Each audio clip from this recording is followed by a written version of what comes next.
What's that? That is the Roland System-8. All right, so that's awesome. I'm Timmy. I'm Justin. I'm Nathan. And this is Three Old Tech Dudes.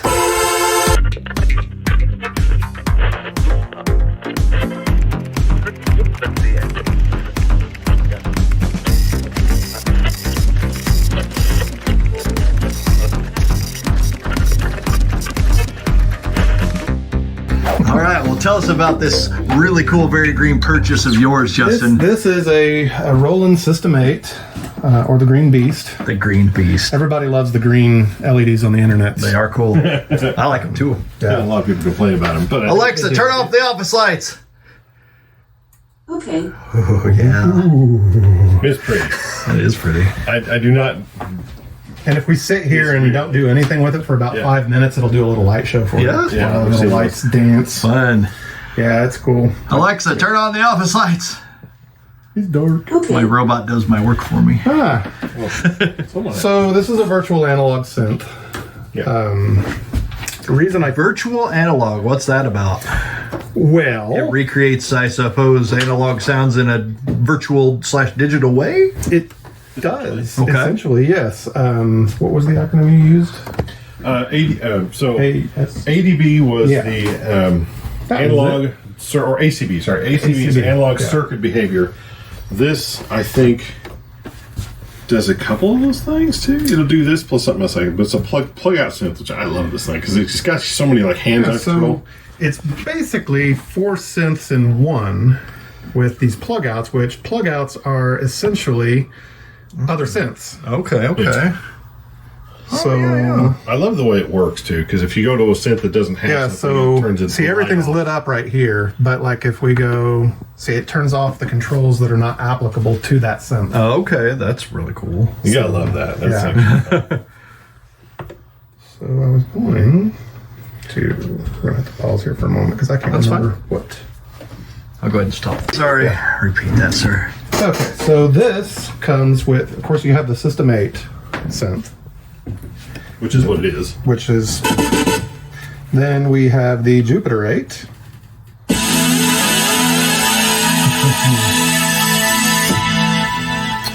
Then we have the Juno 106. And the Fun. JX3P. Neat. So the JX3P was a synth they released right before the JX8P that I had. Ah, that yes, you saw in the yes. previous video.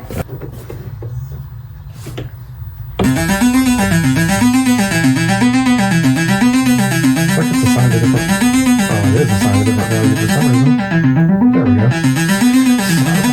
Hello. Okay.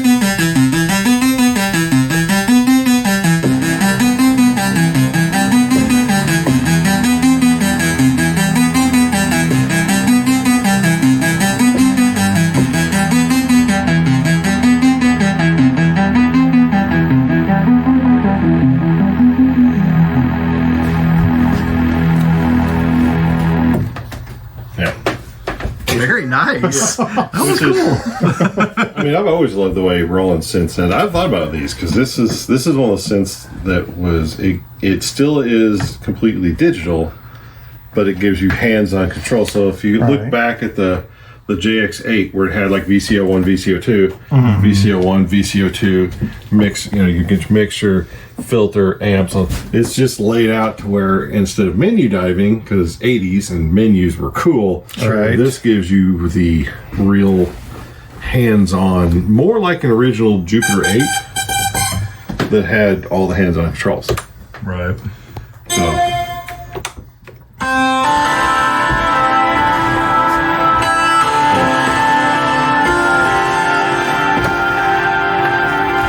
plus this has effects built in. It does. The whole. Yeah, which is Sure. nice because the Roland effects are pretty decent. What we should do is I should have brought my JDXi and we could have compared the two because they're both Oh, that would similar have been age. fun. Yeah, they're Well- similar age synths. We got all the time in the world to shoot future episodes. That's true. We should do that in a future one. That's a great idea. Yeah. Because this does have things that like my JX8P just can't do. Okay, so just now- doesn't have it, but Let's see here. Let's turn. What's he cooking up now?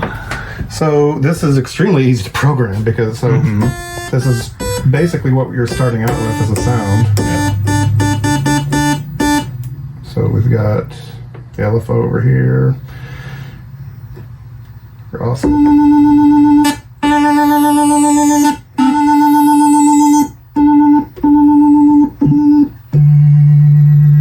Sure, octave selection, but Yep. your wave selection there, triangle, square wave, saw. Yeah, gotta run through this. Yeah, there we go. So Nathan, you want to play around with this? And yeah. So You can explore the presets or program yourself a little patch going there. let's go. Let's kick it to. Turn down just a little bit. And if you want to use the other oscillators, your mixer's over here. I turned everything down, but the So I want to get some both Oscillator set one. to. I'll do that for that one.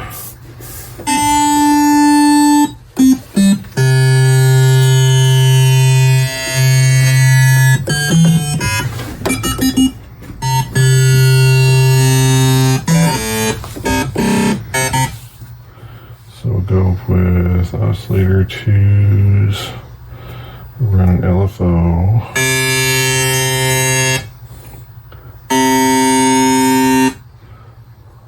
If I can figure out what I need to do to make that work. Learning with all the eyes watching, right? Yeah. Well, I've never touched this before, so there's that. That's true. but with no menus to dive into, it's fairly intuitive.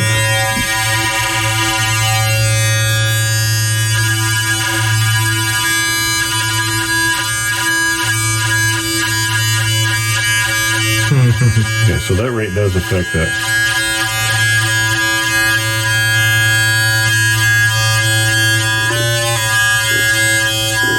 So we'll do that, and then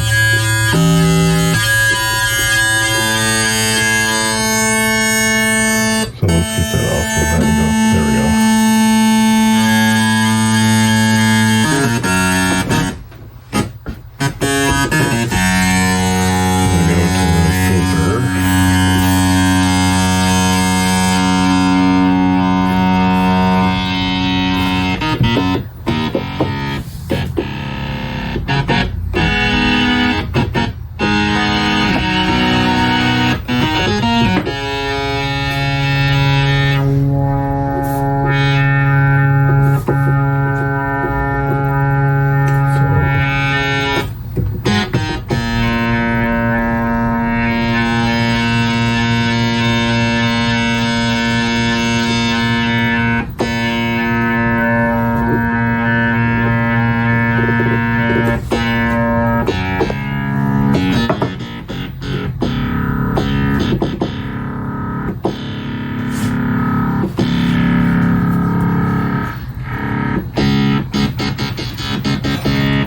Also, your velocity touch, or your velocity of the sensing was off.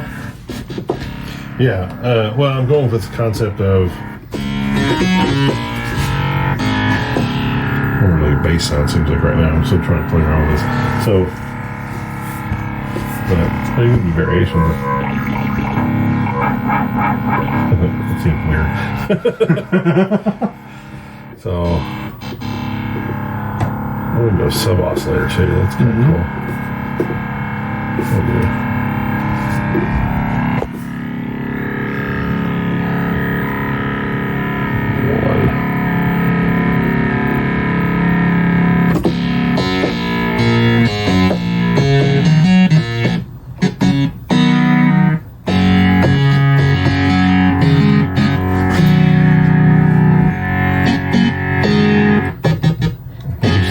The keys are a little bit different because they're harder to hit up here.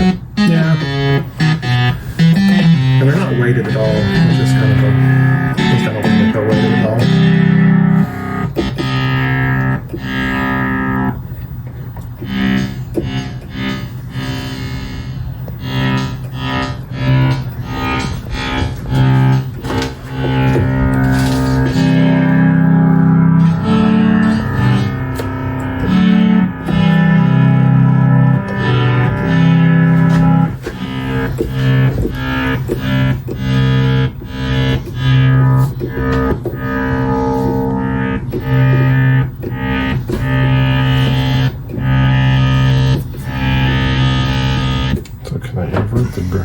Oh,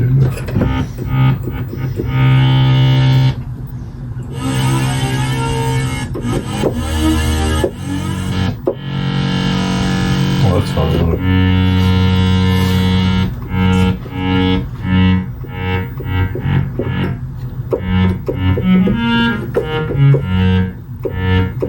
My string sound going now.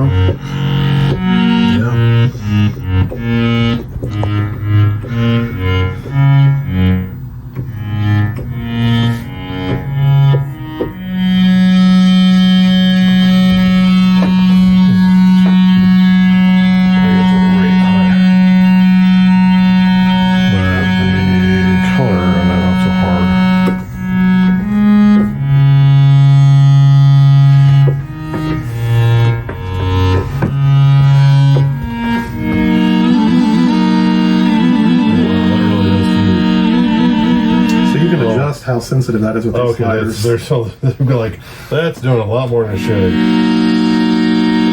So I wanted to do just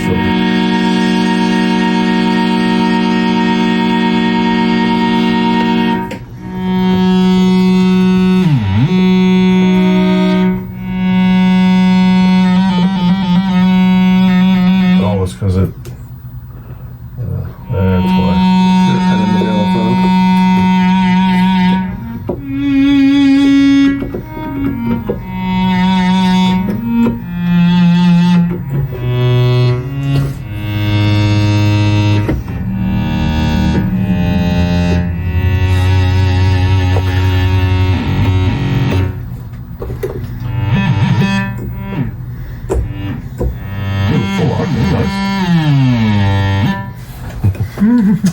So That's awesome. So yeah, I play around with this a lot. So, how'd you settle on this one, Justin? Had you looked at any others? I looked at several others. I looked at several others. I think what drew me to this was, again, the plug out. So, it's essentially 4 synths in one for the same, for basically what was $1,500. I got it a little on sale, but that and the fact that all of the controls, as Nathan just demonstrated here, are there's no menu diving to any of this. So if you want to get into sound design and programming your own patches, it's all laid out for you visually. Right. So you can you don't even need to know what some of this stuff does. You just grab knobs and start twisting. You're like, yeah, I don't like that. Turn it back. And, oh, this is really cool. Turn it up more. Right. So... That's cool. So yeah, I think that's mainly what drew me to this particular synth. Any creative plans for this device, or are you just going to bang around on it and have some fun? I'm probably just going to bang around on it and have some fun. Borrowing a drum machine there from Nathan. So Just sitting over there. we'll see what that cooks up. Sure. But yeah, Awesome.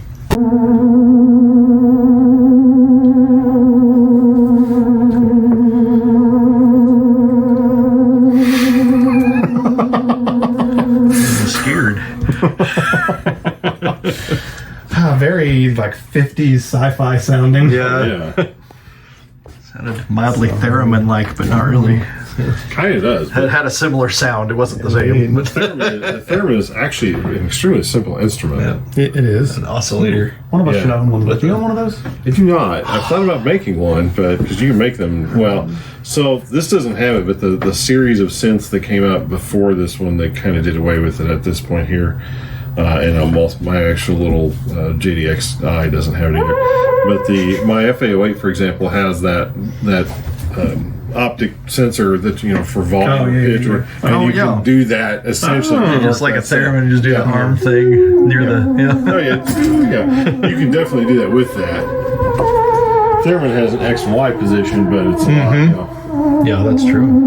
It has volume control, but you can easily do it with it. So. Oh, that's cool.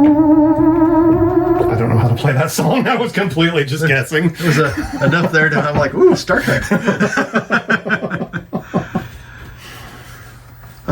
So yeah, I mean, this has tons of presets. I mean, because you got A through H, I believe. Yeah, A through H and 1 through 8. So A lot going on here. I like it.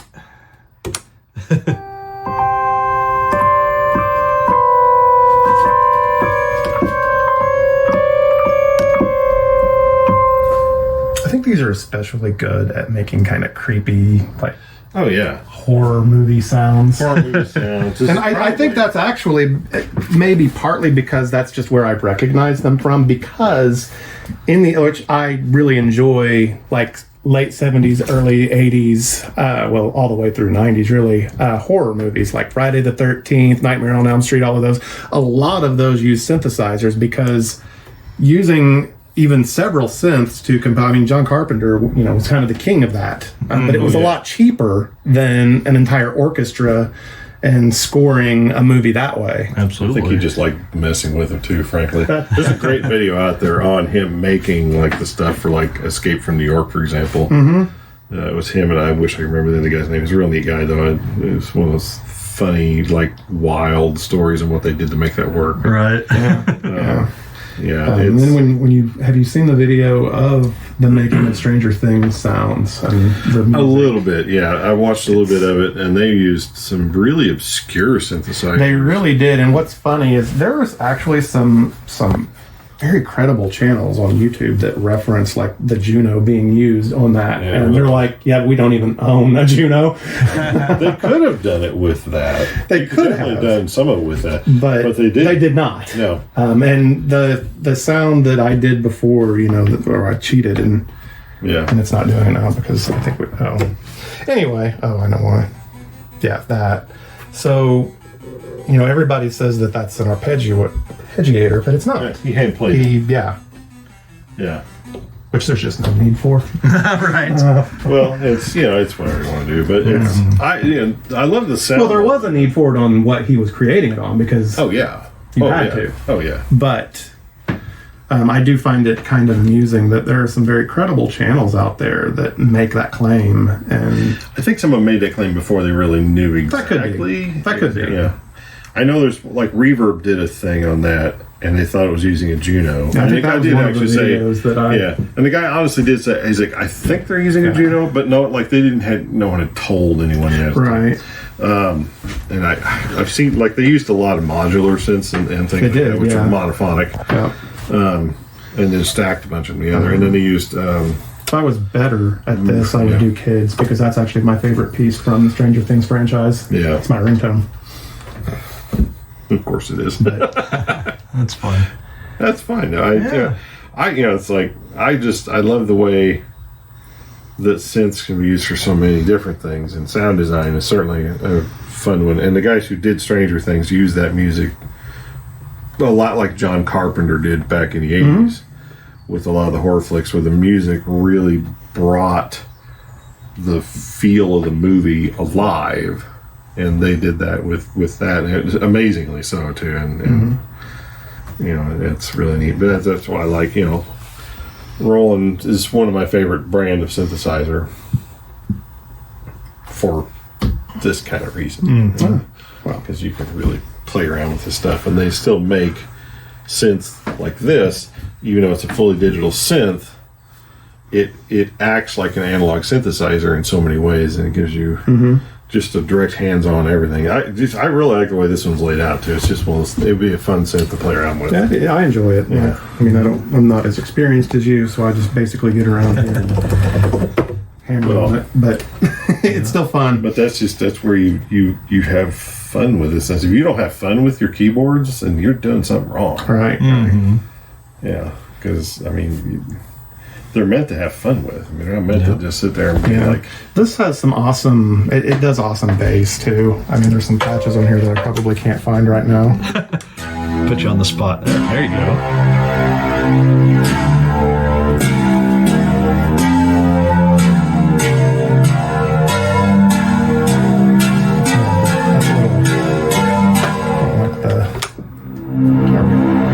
Nice pad sound.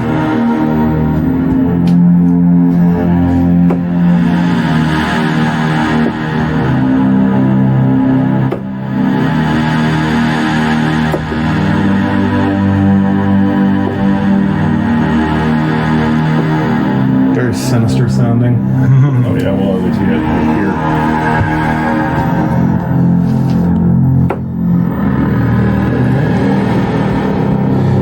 It's a completely different experience too if you're playing this connected to like real speakers versus a boombox. Right, yeah. You'd be able to feel this. Oh yeah, that would be thumping. It is just hooked to my little 1980s JVC boombox. You know, what do we need to get the sound in the works. our little venue of shooting for today? Yeah, and it's because it has direct inputs for an aux. But yeah, when you're set up with a full amp and speakers and you just and you're like, whoa, That's great. Oh yeah. Hope you guys enjoyed the look here at the Roland System-8. We didn't get too technical into its capabilities. If you're interested in something like that, there are plenty of videos out there. I watched a bunch of them before I made this purchase, so trust me, they're out there. But yeah, this is my new toy, and I'm still kind of learning about it and learning about sound design. But I guess until next time, I'm Timmy. I'm Justin. No, my turn. Oh, fine. Oh. Keep that in. Next to each other, Yeah. We're three old tech dudes. Later. Bye. Later. Thanks for hanging out with us here on 3 Old Tech Dudes. Please subscribe to us here on YouTube for more tech old and new, tinkering at the workbench, repairs, ham radio, electronics, computers, and more. Please like this video and share 3OTD with your friends to help us grow the channel. We tweet at 3 Old Tech Dudes 1 on Twitter, and you can keep up with us on Facebook. Just search for 3OTD and look for our logo. Thanks so much for watching.